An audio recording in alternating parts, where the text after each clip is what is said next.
TDS group online classes में आपका स्वागत है। मैं रमेश सर आज आपको इस वीडियो में ग्रामर यानी फ्यूचर टेंस के बारे में बताएंगे। फ्यूचर टेंस क्या है, फ्यूचर टेंस के कितने भेद होते हैं। यानी फ्यूचर टेंस मीन्स होता है भविष्य काल, जो हमारे द्वारा किए गए कार्य का परिणाम आगे चलकर मिलता है, उसे हम क्या कहते हैं, भविष्य काल कहते हैं। क्योंकि जो आने वाला रहता है, आगे जो आने वाला रहता है। अब आता है फ्यूचर टेंस के कितने भेद होते हैं। तो फ्यूचर टेंस के मुख्य 4 भेद होते हैं। पहला है future indefinite tense. Future indefinite tense. और दूसरा है फ्यूचर कॉन्टिन्यूअस टेंस।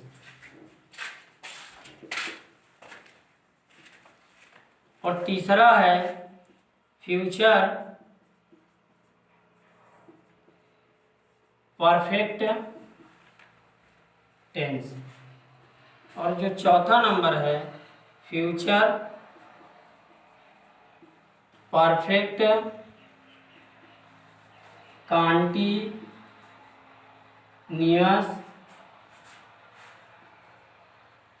टेंस। यानी क्या होते हैं, फ्यूचर टेंस के 4 भेद होते हैं। Future indefinite tense, future continuous tense, future perfect tense और फ्यूचर परफेक्ट कॉन्टिन्यूअस। जिस प्रकार से हमने क्या प्रेजेंट टेंस के 4 भेद पढ़े हैं और पास्ट टेंस के 4 भेद पढ़े हैं, उसी प्रकार से हमें फ्यूचर टेंस के भी 4 भेद पढ़ना पड़ेगा। तो इसके ये 4 भेद हो गए। अब फ्यूचर इंडेफिनिट टेंस मतलब क्या होता है, इसकी हिंदी जान लेते हैं। भविष्य अनिश्चित काल।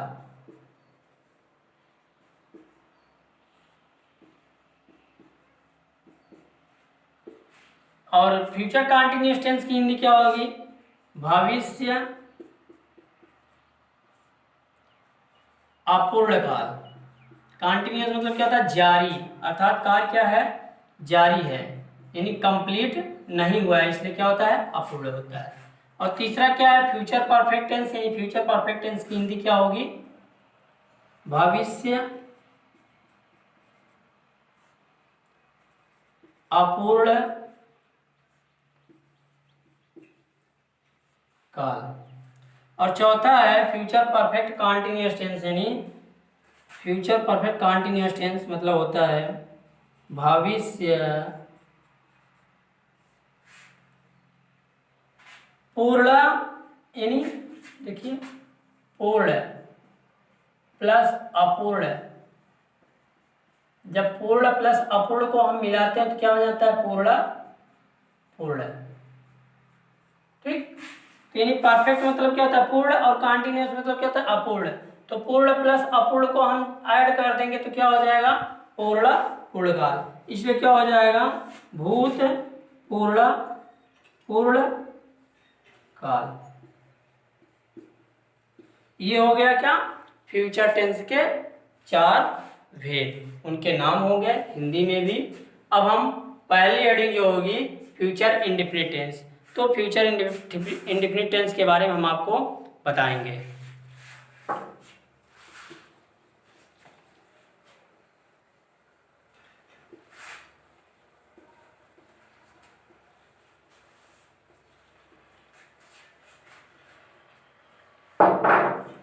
तो फ्यूचर इंडेफिनिट टेंस यानी भविष्य अनिश्चित काल। अब इसकी हम परिभाषा देख लेते हैं, डिफिनेशन क्या होती है कि फ्यूचर इंडेफिनिट टेंस किसे कहते हैं। यानी जिस हिंदी वाक्य के अंत में गा गे गी आदि शब्द दिए हो उसे हम फ्यूचर इंडेफिनिट टेंस कहते हैं। जिस हिंदी वाक्य के अंत में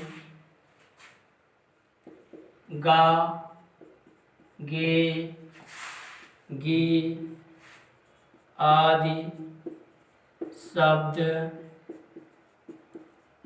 दिए हों उसे फ्यूचर इंडेफिनिट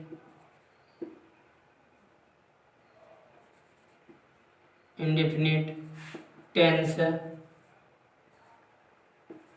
कहते हैं।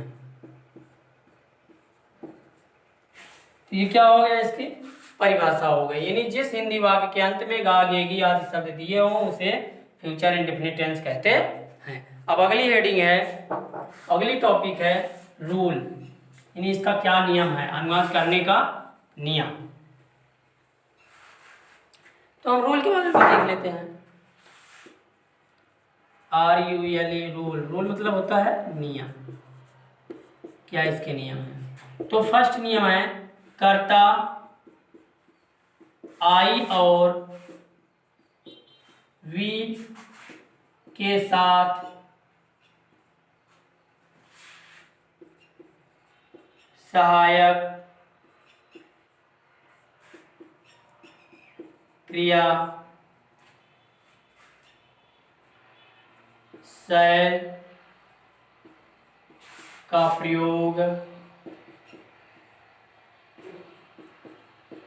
करते हैं।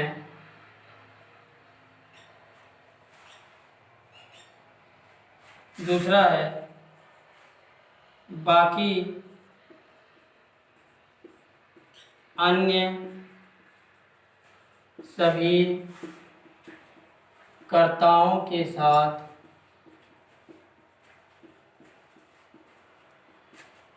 सहायक क्रिया विल का प्रयोग करते हैं।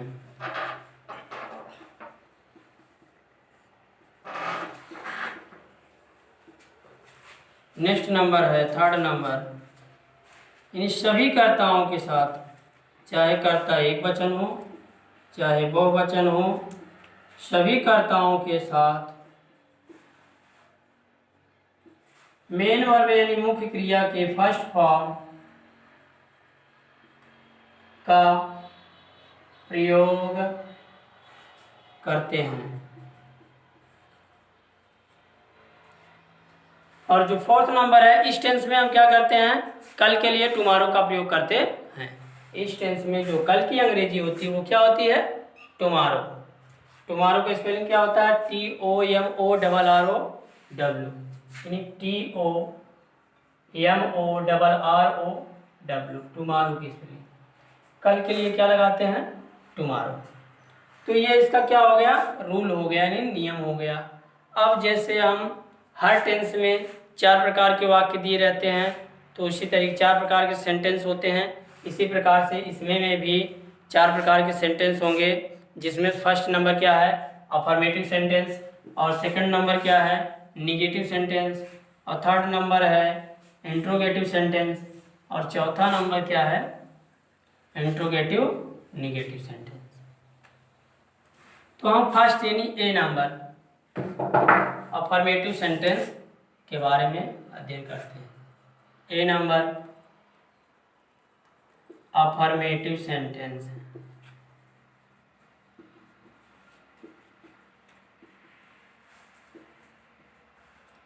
अफर्मेटिव सेंटेंस मतलब होता है सकारात्मक वाक्य।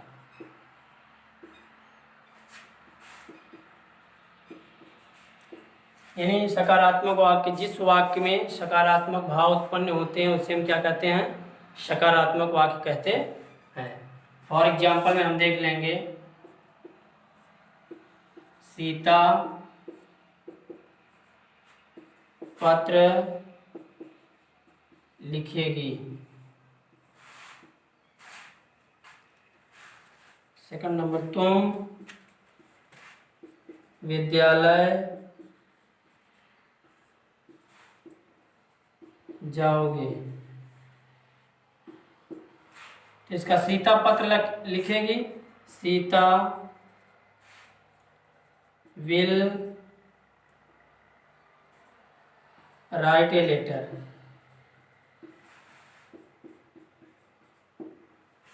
तुम विद्यालय जाओगे, you will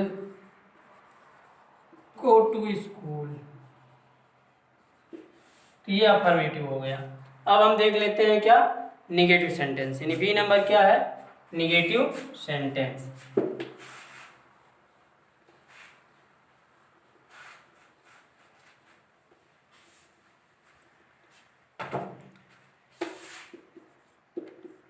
be number negative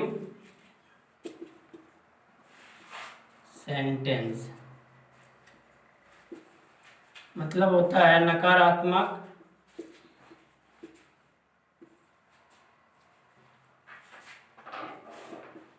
वाक्य। नकारात्मक वाक्य यानी जिस वाक्य में नहीं शब्द दिए हों उसे निगेटिव सेंटेंस कहते हैं। फॉर एग्जाम्पल हम देख लेते हैं, मैं कल विद्यालय नहीं जाऊंगा।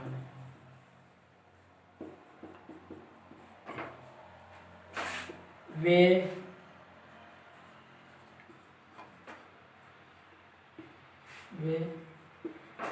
कल मैच नहीं खेलेंगे। तो मैं कल विद्यालय नहीं जाऊंगा, तो क्या हो जाएगा, आई, हमने आपको बताया रूल में, कर्ता आई और वी के साथ सहायक क्रिया शैल का प्रयोग करते हैं, बाकी सभी कर्ताओं के साथ सहायक क्रिया विल का प्रयोग करते हैं। तो I shall not go to school, कब, कल यानी टुमारो, TOMORROW। वे कल मैच नहीं खेलेंगे, they will not play the match. तो ये क्या हो गया, निगेटिव सेंटेंस हो गया। अगर यदि इस तरीके से आपको ट्रांसलेशन दिए जाएंगे तो आप आसानी से कर लेंगे। मेन चीज़ क्या है कि हमें ट्रांसलेशन को पहचानना है कि किस टेंस का है और इसका रूल क्या है। पहचान और रूल जान लेंगे तो हम आसानी से ट्रांसलेशन कर लेंगे। तो आज इसी पर, इस टॉपिक पर आपका समाप्त होता है। अगर आपको कोई दिक्कत हो, कोई परेशानी हो इसमें या ना समझ में आया हो तो उसे मेरे व्हाट्सएप नंबर 9335 34 7105 पर मैसेज या कॉल करके समस्या का समाधान प्राप्त कर सकते हैं। धन्यवाद। सब्सक्राइब कीजिए हमारे चैनल को और बेल दबाना ना भूलें ताकि अगले वीडियो का नोटिफिकेशन आपको आसानी से मिल सके।